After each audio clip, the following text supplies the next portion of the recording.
You're watching Pyro Media Network.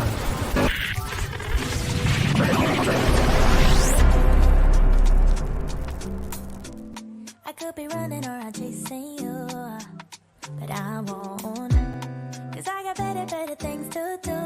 Rather spend my precious time chasing somebody who loves me too.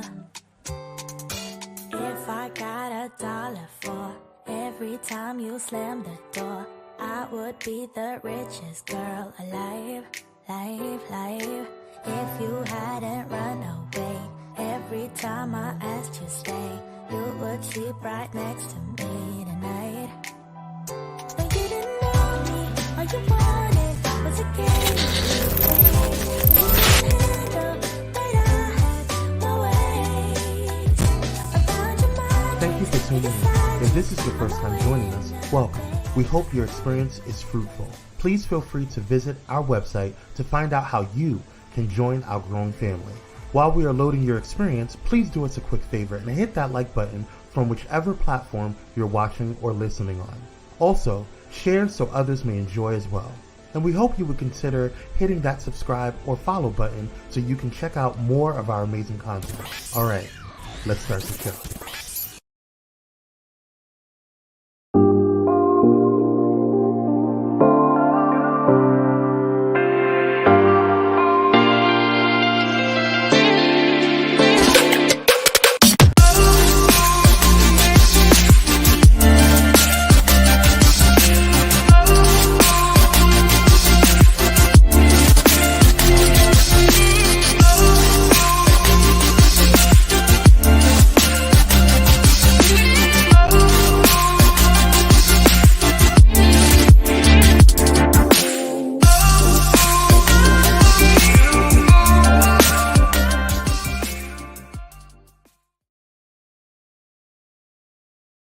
Hey y'all, happy Friday, Junior. I'm Nicole D. Vick of Nicole D. Vick Live. Woo!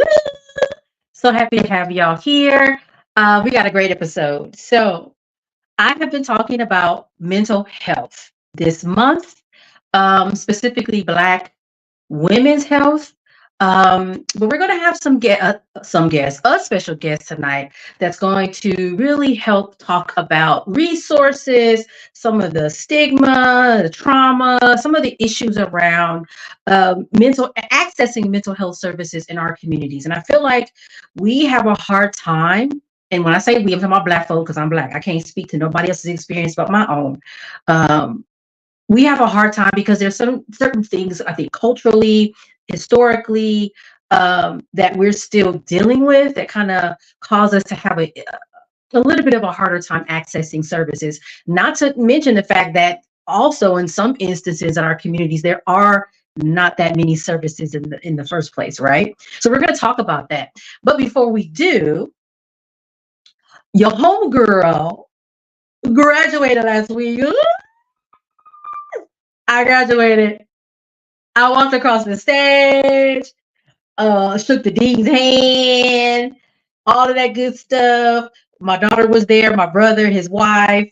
And listen, let me just say this. If you go on my Instagram or LinkedIn and you watch the video because I put together, of course, you know I did, a compilation video of my experiences from starting school to graduation.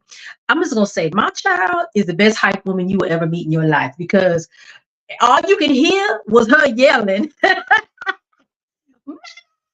It was so loud. I said, Lord, she probably got people nervous sitting next to her. They probably ready to throw her out. But it was an amazing experience. I'm glad I did it because I don't know if I mentioned this. I was really not going to because of the protest on campus, and not because I was mad about the protest, because I wanted to support the protest. I didn't want to cross the picket line. Okay, so I was really thinking hard. I'm like, do I go? Do I not? And even my chair, who really speaks to why I chose her as a chair, she was also at the encampment herself and wasn't sure she was going to participate. So we had a little bit of a time trying to decide, and ultimately I think we all made the right decision. Still not happy about how they removed the encampment off campus. That's a whole nother conversation. But I am glad that I decided and had some thought, I thought about it and well, should I do this or not? And ultimately decided, okay, I'm going to do it. So let's get into the conversation. I have a fabulous guest, Dr. Desyree Dixon. I'm going to read her bio and then we're going to bring her on. She is a multi-award winning trauma therapist in the Mid-Atlantic region. She believes in the dual power of empathy and joy to improve people and organizations. Her clients named her the trauma transformer and a change point expert because of her boundless passion for helping people and companies heal from painful experiences and navigate difficult transition periods. Before we bring her on, empathy really stuck out to me because I actually know someone who I admire. She's on LinkedIn. Her name is Tammy Triolo. The producer knows her very well. She talks a lot about empathy and how important empathy is, specifically when it has to do with things like DEI and other types of things. So let us go on and bring on our guest.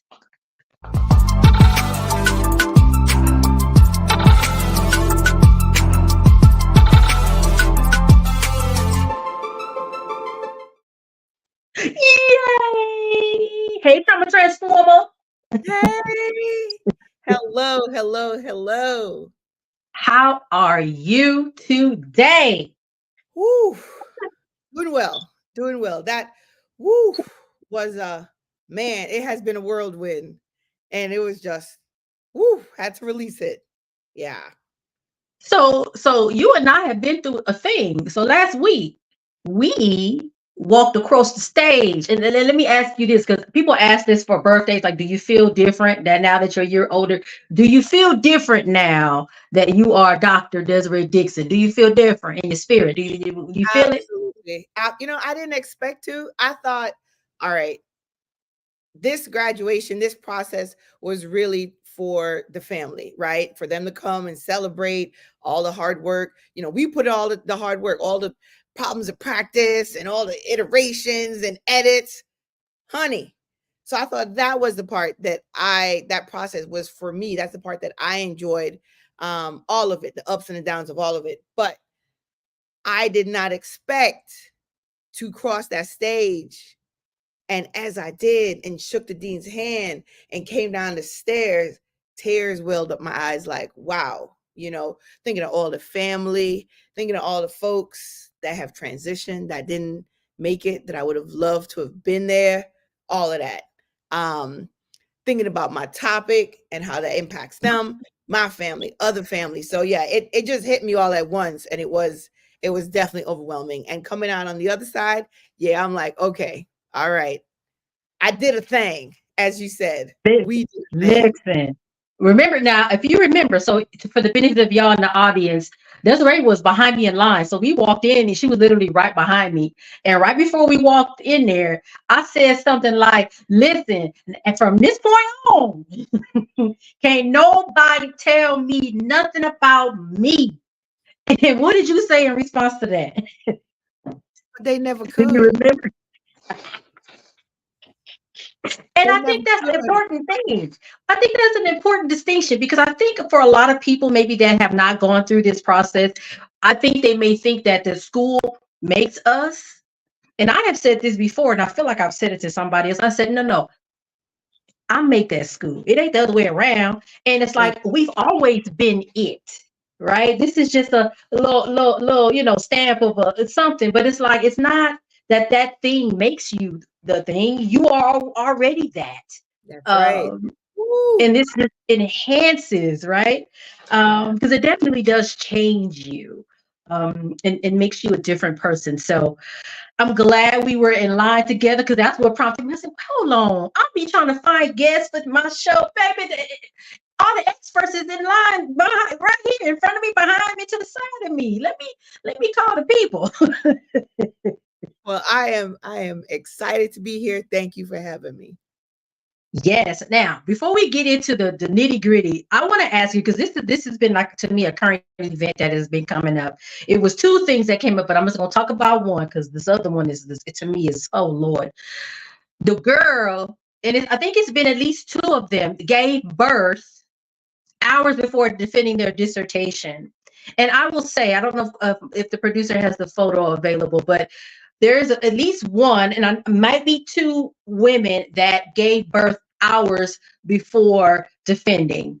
And what I've been hearing is negativity from that. Now, I'm gonna say what I think, but I want to hear what your thoughts are. And I have to say, before we get into it, my positionality. I don't know if you know, I was a teen mom in undergrad. I had my baby on a Wednesday, went to church. They let me out of the hospital Friday. I went to church Easter Sunday. I went to school on Monday. So for me, I didn't feel like that was a bad thing for these women to do what they did. And as you know, when you get to the defending your dissertation, you have done the work. The work is done. This is a formality, right? So I was hearing the school should have accommodated her. This is a nightmare. This is heartbreaking. And I was so confused. What do you think about what these women did? And is there a mental health component to it? Because I also can say, and I'm going to stop talking, I promise you, that we can examine the need for Black women to perform separately from what these 2 women did. Yeah. If that makes sense. It does. It does. 100%, Dr. Vick. So when I read, I know I saw one. I'm not sure if I saw the second one, but when I read it, similar to you, my positionality is I am the daughter of a teen mom, right? And that mother was at the graduation, right? She was 17 years old when she got pregnant, 18 years old when she gave birth. And my birth stopped, at least for that moment, her educational process, right? She was in her family, her identity was eventually to be a doctor or a dentist, right? And so my birth paused all of that. And so for me, I imagine when I saw that, I imagine that woman being my mother. Okay. And she would have done exactly the same thing. She would have said, no, no, no, no, no. You coming here with me, right? You're about to witness this process with me. I'm not stopping because of anything. And like you said, I think honestly, when I read some of the comments, I think the people who are saying that may not fully appreciate the dissertation process, and that showing up, it was really, that's just a celebration. You've already done all the writing, done all the editing. Once you get to that place, you're just showing up to get the quan from your committee. Even though they call it a defense, I don't know why they call it that, because it creates this image that you're there defending something, and there's this possibility and probability that somebody's going to tell you, no, we don't pass you. Go back to the drawing board. And that's just not going to happen. By the time you get there, all the edits, all the things that they wanted you to do, you would have done. So yes, giving birth and defending her dissertation were both triumphs for her in that moment, triumphs for them, I should say. But unfortunately, most people probably don't appreciate that. And so they're looking at it as far as her well-being. But to go to find another date again, to schedule your whole committee, now that you're a mom, all of that, no, absolutely not. Go ahead, if possible, right? It wasn't a difficult pregnancy. And so there was nothing that was preventing them from being there and showing up and celebrating with their newborn baby. Yeah. So that's from my positionality as the daughter of a teen mom. From a psychotherapist position, the mental health piece of it is that as Black women, we feel it important to show up, right? And so probably thinking about, again, oh man, now I got to go, nurse and do all this, and I have to, reschedule these folks, and I don't want to inconvenience them, and I don't want to inconvenience myself. So why don't I just go ahead and just make this happen? The ability to do all of that is really hard, but it's a part of the process. It's a part of why we got there in the first place. And we'll get into it. I don't want to get ahead of myself, Black women and having to show up, and the need for the education in the first place, right? Because as I told you, and that's why I said it to you when you were in line, we already are enough.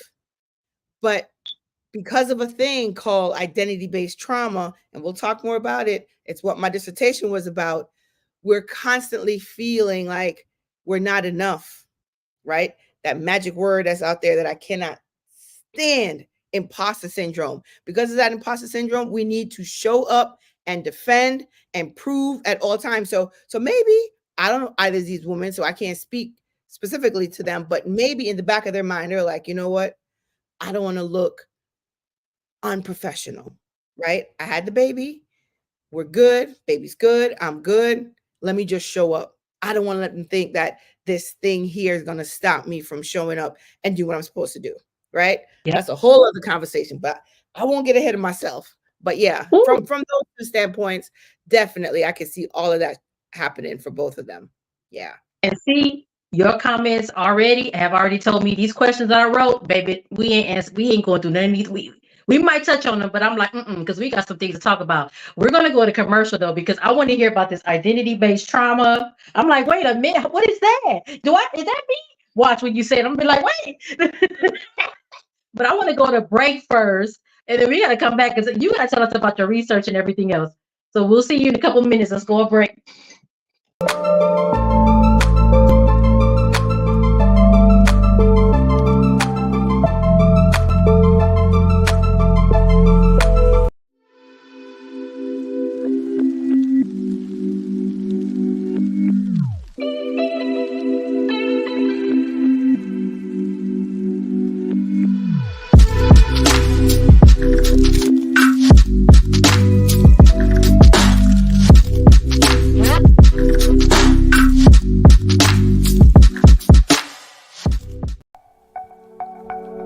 Are you ready for enlightening conversations that transcend boundaries? Get ready for Conversations with Clergy, brought to you by the HIV Vaccine Trials Network. In partnership with the world's largest publicly funded international collaboration, the HVTN is dedicated to evaluating vaccines to prevent HIV and COVID-19. But their impact doesn't stop there.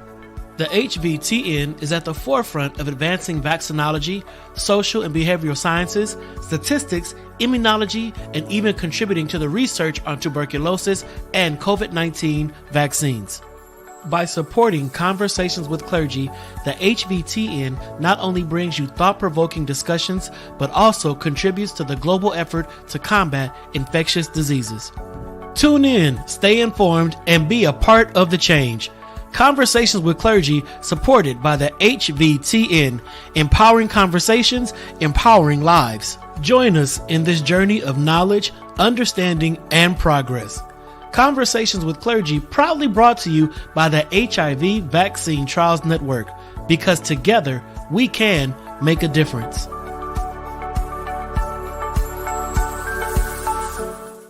Elevate your entertainment with Watch Vim. Discover the ultimate online streaming destination.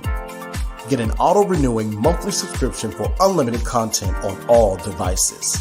Join us in supporting a Black-owned streaming platform that brings top-tier entertainment. Let the streaming excitement begin at Watch Vim, your seamless experience for endless entertainment. Stream online or download the Watch Vim app now.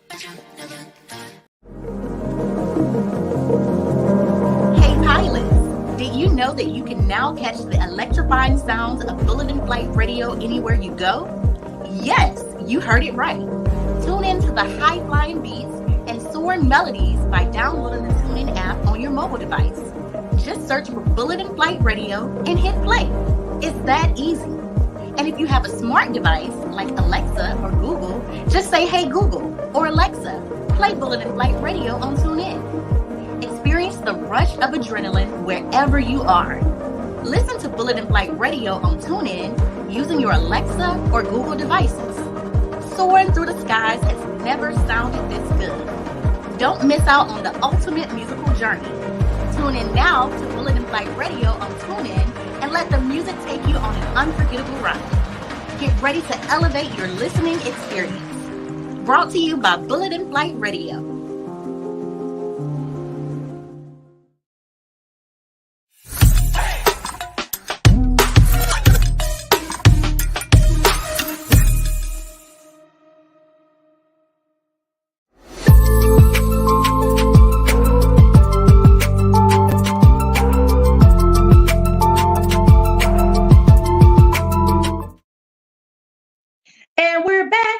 our little commercial. I love the commercials because the music be so hype. I'll be back here dancing into my own little party.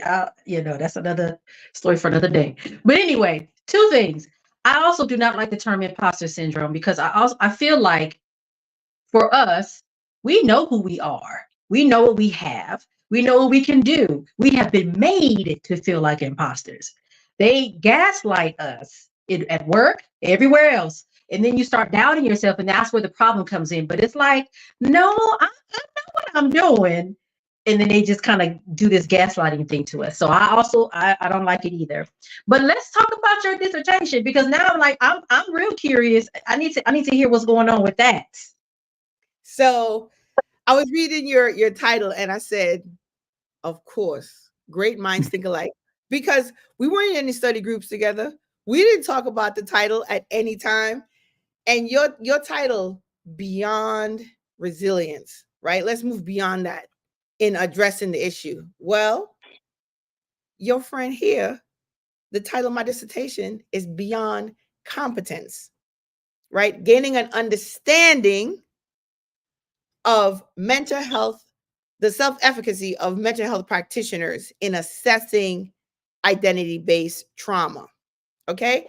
So my focus was on mental health because that's my field. That's who I know. And I wanted to start there because it's an issue. I've seen it in the trainings that I do. I train a lot of clinicians in different modalities, but particularly one called EMDR. And as we're going through the training over the years that I've taught the class, I used to teach it with a group of folks, and now I teach it on my own. And while we were doing that, one of the things that came up all the time we would notice is that once we taught it and we showed them, we modeled it for them, right? I don't want to get all bandura on folks, but talking about self-efficacy and what's entailed in that, I would see a lot of those things come up, and they would, we're demonstrating, I'm doing the demo, and I'm like, all right, I'm just showing y'all what it's going to look like. And then we're going to go through the steps of teaching y'all. All the time, like, oh my God, I can't do that. No way. And I would every time always have to say, it's okay. You can do this. We were where you were once. And I would have to give them time, like 2 years ago, 3 years ago, whatever. You can do it. This is just a couple more years than y'all of practice. And then I would see a lot of them calm down. But for a lot of them still, it was still like, I don't know if I can do this. And you would just see them checking out, right? That feeling, that quote unquote imposter syndrome coming up, where they're just like, I don't know what she's talking about. I already can't even get the stuff done, regular therapy. Now she want me to be an expert in this thing and go, I saw all that. And so that was a driver for me wanting to help them, because the mental health crisis is at an all-time high in our country, in our society, in the world, with all the traumas folks are experiencing, right? And so I wanted to, one, address that. I did the education program specifically because I wanted to learn, I'm a trained mental health expert. I'm a trained social worker, but I'm not trained in the aspect of education. How do you help people to learn? Like, what are the tools? What are the components? How do you keep them engaged? How do you motivate them? All of those things that we learned, I wanted to learn and understand and add that to my tool belt. And so the combination of that, but most importantly, I think one of the questions, we say we're going to talk about was, why did I decide to become a mental health practitioner? And that was driven from my own childhood experience. As I call myself the mutt, right? Because I touch on a lot of different communities. I'm an immigrant, right? I'm Jamaican. I identify as queer. I'm a lesbian.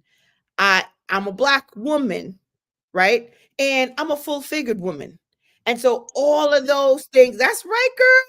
And so all of those things, all of those buckets that I fall in is a label that somebody else already decided meant something else, right? Before I could even tell the world who I am and what I'm about, I walk in the room and already the ones that they can see, they've already made a decision about before I feel like I'm coming in, I have to defend myself, right? That in essence is identity-based trauma. the trauma that we feel from the oppression, right? The discrimination, whether it's individuals, groups, systems, whoever, right? That oppression and devaluation. Sometimes it's not like, oh, you're like sometimes it's just being disrespected and devalued just based on who you are.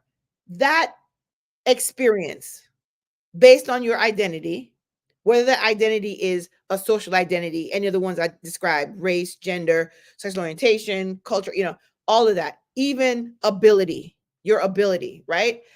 Any of those identity-based traumas that you experience, that is an identity-based trauma. And those traumas you carry with you forever and forever. So unless you address it directly. And so one of the things that I see even in training, these are smart therapists. They've gone to grad school, they've done everything. But here come somebody else telling them, all right, let's sit down, let's learn this. And immediately for them, this feeling of like, oh, I can't do this. Oh, right. All the what we call the imposterish feelings pops up, right? Because at some point before this, Dr. Vick, someone told them they're not that smart. Yep. They can't learn. They're not capable. And so when this new material comes up, it just opens all the Pandora's box, and all the negative things that they think about themselves show up, and they can't even focus and be there and learn. And that's not just for adults. As adults, think about kids. Think about a lot of young brown and black kids in school, right? You're told, oh, you're dumb, you're dumb, you're dumb. Oh, you're lazy, all of that. They can't learn because they've already, based on some aspect of their identity, okay, they might have newer divergent learning, or just they learn differently. Now they have to worry about like, oh, I'm stupid, I'm this, I'm that, right? So those are those identities, and that's how it impacts us. And it starts very early in life, and it carries on through adulthood.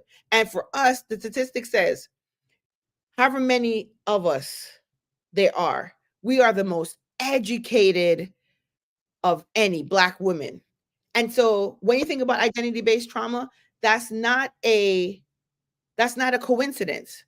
Why is the most oppressed group also the most educated? Why? Because we spending our whole life trying to overcome this identity-based trauma, trying to prove we are enough, we're good enough, we're smart enough, we're capable enough. Because in our lives, in our workplaces, in our communities, wherever, we're always having to prove ourselves. We're always having to do a little bit more. We don't apply for the job that everybody else applies for if they know 50% of it. No. We got to know 100% of the, right. the job. I could do this, and this, and I got some more. Okay, I'll apply. When most of the folks, they could check a few boxes and say, all right, let me see what happens. Let me throw my hat in the ring. We don't do that. Identity-based trauma. Man, you know what? Because now what you have just explained also goes back to what we talked about earlier with the young lady at the hospital with her baby with the definitive dissertation. Exactly. So on the one hand, and I think that's what I was trying to tell people, I had several private conversations like in the DMs with people. Like, I understand a lot of us are smart people. We try to conceptualize and do this big talk. I said, but you also think about this is a woman who has a baby who honestly just probably wants to defend before, so she can get that out the way. Yes. Exactly. However, but what you just said, I'm like, oh, shit. That it really also explains, like you said, well, I gotta always be trying to do the next best thing. I gotta keep going. That also kind of explains why for her that probably made sense to do. Oh yes. My gosh. And yes. I think the other thing that I want to touch on is just a reminder too, to me, and I'm hoping to everyone else, that therapists are also people too. They're humans too. They also have similar fears, similar issues and concerns, just like everybody else. They're not perfect people. And I think it was really important for you to say what you said, because it humanizes therapists, that they also have, oh, shoot, I'm supposed to be learning this thing, but I don't know if I can do it. And they kind of got a little bit freaked out. I think that was important to talk about. And to me, and let's talk about this. So having humanized therapists, how important is it for therapists to be, I don't know if this is the right term. I'm gonna say culturally competent. Maybe that is the right term for the people they're working with. So for example, we were talking about this young lady that did the thing, and maybe she has identity-based trauma. I'm sure I have it. I'm sure you do. How important is it for her therapist, say she has one, to understand that, to understand her Blackness, to understand her being a mother, as they relate to each other? And I think I'm just really thinking about this because, again, I feel like us as Black folk, we have so many barriers to us accessing mental health, and most of them have to do with some cultural things and just maybe even fear. So yeah. Let me stop talking. You answer. Yeah, no, you hit the nail. That is the perfect follow-up question. That is exactly why I studied what I studied, why I talked to the women that I talked to. These 14, 15 women, they address that, right? Why is it important? Because that word that you described is what we were trained. We were trained to be culturally competent. And so hence the title, Beyond Competence. Like, now we need to move beyond that, right? Because competence gives the idea that you are competent, you know something, right? But when it comes to identity-based trauma, what I'm trying to say, and what I hopefully have been able to say, is that no.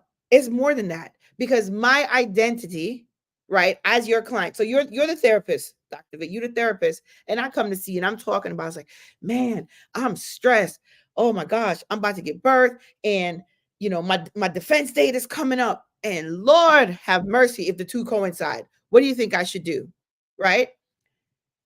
Part of you being a great therapist is being culturally humble. Now, you don't ever have had gone through a dissertation process. You don't even have to be a mother, but you centering me as the client, right? So you centering me and my needs and what is it that I want to accomplish. I would like to accomplish both, please. Thank you very much. Right? Centering me and helping me to understand what's important for me, as opposed to, well, it's important to be a mom, and that comes first, and you need to just ask for some more time, because that's you putting forth your values on me, instead of saying, no, Desyree, I hear you saying both are important. Both matter to you in terms of your identity, and centering that. So to your question, how important it is absolutely important. And it's important for you to go beyond competence. It's important for you to be humble enough to understand that you may not, what may be important to you may be different for me. You may not fully know what's going on. And so part of the process, part of the assessment process of identity-based trauma is helping me to identify for myself what's important for me. Help me develop my narrative, my identity, my story. In the backdrop, looking at what are the stereotypes, what are the roadblocks to that story? What are the things that my family has said? What are the things that society is saying about me as a Black woman, as a queer woman, as a full-figured woman, in achieving all my goals, right? Help me to center that. You don't have to share any of those identities. But what I did was created a conceptual framework to say, I don't care if we don't have the same identity. If you center me as the client and you focus on these things, helping me develop my story and looking at what the background, I call it the background narrative is. The background is all the folks chirping, right? Oh, Nicole, you shouldn't have been doing no dissertation why you got pregnant, all of that, right? All of those stories that people, and of course, well-intentioned. This is friends and family too, right? Looking out and trying to do the right thing, but they can become part of the, you shouldn't do this or you can't do this. And all of those, the combination of all of that creates the imposter feeling, like, oh, what am I doing? I'm not good enough. I'm not capable enough. So yes, it is important for therapists. And that's why I did the work. That's why I researched it. And a lot of really great information came from it that I'm going to be getting that book together and getting it out there because folks need to know. Yes. Absolutely. And listen, I'm sure my producer's probably like, he gonna probably say after the show, when's she coming back? Because I feel like we need to have you back on. Because we didn't get through none of these questions, but that was fine. But I feel like there's still more that we need to talk about. So we are, and you'll probably be surprised to hear we're almost done. We're at the end of our time. Yes, that's why I'm like, you might need to come back. That was the intro. That was the intro. Yeah, for sure. Come back. So before we close out, though, you wanted to share a resource for people that may be wanting to access mental health services, and I hope the producer got the photos to share. So if you could speak to some of those resources. Yes. Oh, here they are. Is this the list? Yes, this is a list of the current really okay, great. It's enlarged on the screen. Check out these websites, right? The ones that I use, therapyforblackmen.org, Therapy for Black Girls. Those are my two favorites. But all of these are really cliniciansofcolor.org, I should say, is run by a good friend of mine. All three of those are websites that, and all the others that, I'm just not as familiar with the rest of them, but those three I know very specifically, where you can access Black mental health providers who are trained, ready, and capable to support you. And in keeping with, Mental Health Month, listen, these are folks that when you sit down and talk to them, for the most part, they can connect with your identity. They can connect with your narrative. And I know this is how we were trained to believe that everybody, we can help everybody. But listen, based on the work that I've done with identity-based trauma, it's just important to not have to repeat everything. It's important to be talking to somebody who can just get it, You're already traumatized and all that. You don't want to be like, well, this is what this is and this is what this means. No, you just want to be able to talk freely and know the person on the other end gets it. So when you're talking to somebody, for the most part, who looks like you, who can connect with you, again, no, they're not going to know your whole story, but they can at least connect with it. So check this website out. And listen, we are here to dispel the myth of you only go see a therapist when you're crazy. And a lot of us, is when we're feeling like out of it, like we can't even move another step. We can't get out the bed is when we go. And I want to, and we'll, hopefully y'all have me back again. We could talk about the signs and that we need to focus on getting there a lot sooner before it becomes a crisis for us, right? Normalize that. Yeah. Yes. So absolutely. So everybody that's watching now, take a screenshot of the screen so you can have this reference for you. You can also do it, watch it on the replay, do the same thing. So yeah, thank you, Kwame, for clear the screen. So take a screenshot. We give you a couple seconds to do that. And then we're going to close out. I want to thank you, Dr. Dixon. And yes, we're going to try to have you back. I'm going to have a conversation with the producer about that. But let me go ahead and do my little closeout spiel. All right, y'all. Thank you so much for watching. You know where you can find me on my social media. I'm on LinkedIn, TikTok, Instagram. Not so much Facebook, y'all, but I'll be around, and I'm starting to get back to myself. I've kind of been away because I was like, I gotta get this dissertation done, but I'm starting to get myself slowly back to social media. You can always check out my website though at www.NicoleDvick.com. It's a beautiful website created by Pyro Media Network. They maintain and have created it. You can reach out to me about speaking, emceeing, all those great things. My books are on the website for purchase. I have 3. I have what's the first one? Pushing Through. Push through. And then the third one is Triumph in the Trenches, which is the newest anthology that I did in collaboration with 20 plus authors. It's been getting some press internationally. I just found out today someone in Australia reposted a story about it. So I'm like, okay. But yeah, thank you so much. We will see you next week. I think I'm gonna do a rerun, but maybe you can come back. We'll talk, Desyree, at the end of the month. We'll see. But anyway, thank y'all for watching, and thank you, Dr. Dixon. Thank you for having me. It was my pleasure.